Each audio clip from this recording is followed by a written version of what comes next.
স্বপ্ন থেকে 160 টাকার প্যাকেজটা কিনে কি ঠকে গেলাম নাকি? চলুন তাহলে শেয়ার করি। স্বপ্ন থেকে যে 160 টাকা দামের একটা প্যাকেজ করেছে, সেখানে কত পিস মাংস, কতটুকু থাকছে, আর কিনে কি ঠকে গেলাম নাকি লাভবান হলাম, সেটাই শেয়ার করব।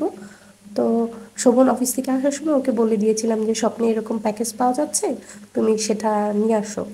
তো ও অনেকক্ষণ সিরিয়ালে থাকার পরে নিতে পেরেছে। আর এরা হচ্ছে ফ্রিজে এরকম প্যাকেট করে রাখে, আর দেওয়ার সময় কাগজের ঠোঙায় করে দিচ্ছে। এই যে হচ্ছে আসল লুকটা, যে ওখানে যে বক্সে করে সাজিয়ে রেখেছে ওইভাবে কিন্তু দিচ্ছে না, এরকম নাকি প্যাকেটে করেই দিচ্ছে। চলুন তাহলে এটার ভিতরে কয় পিস মাংস থাকে এবং কয় পিস আলু থাকে সেটাই শেয়ার করব।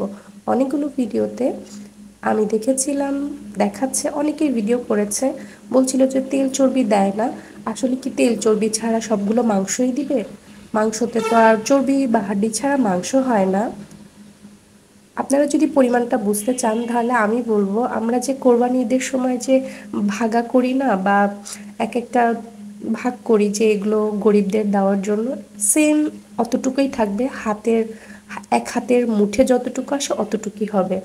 তো আমি আসলে বেসিক্যালি জানি না এখানে 200 গ্রাম কিনা, ওখানে কিন্তু লেখা ছিল দেখলাম 200 গ্রাম।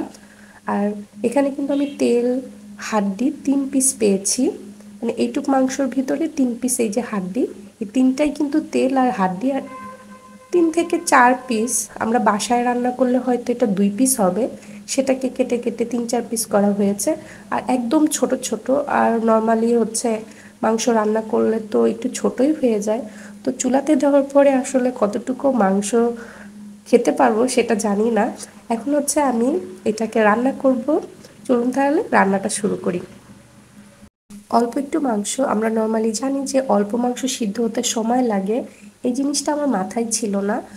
কিন্তু 160 টাকা দিয়ে আসলে মাংস কেনা বাজার থেকে সম্ভব না, যেখানে মাংস দোকানদাররা আসলে 1 কেজির নিচে কখনোই মাংস দেয় না।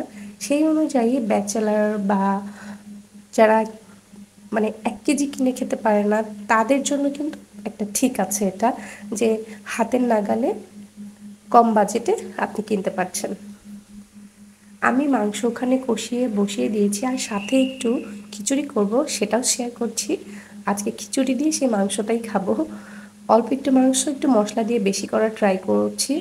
আর খিচুড়ি দিয়ে মাংস দিয়ে একসাথে রান্না করতে পারতাম, কিন্তু ভাবলাম যে একটু খিচুড়ি করি। ওখানে কিন্তু মাংস সিদ্ধ দিয়েছি, আর আমি পাতিলও চেঞ্জ করে ফেলেছি। প্রায় 1 ঘন্টা হয়েছে মাংসটা বসিয়েছি, কিন্তু মাংসটা সিদ্ধ হচ্ছে না।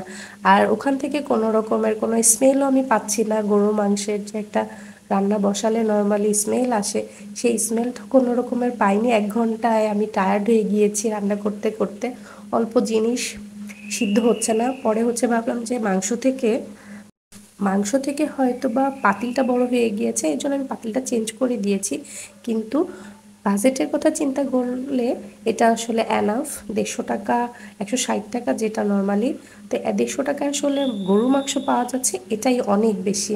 এখন জিনিসপত্রের দাম যে হারে বেড়েছে, সেখানে 150 টাকা, 160 টাকা করে যে গরুর মাংস পাচ্ছি, এটাই আমার কাছে মনে হয় যে আলহামদুলিল্লাহ। মাংসর যে একটা ফ্লেভার থাকে না, সেই জিনিসটা আমি আসলে এই মাংসর মধ্যে পাইনি। তো অনেক কষ্টের পরে আমি এখন রান্না করতে পেরেছি, এখন খাবো। সবাই ভালো থাকবেন, সুস্থ থাকবেন, আল্লাহ হাফেজ।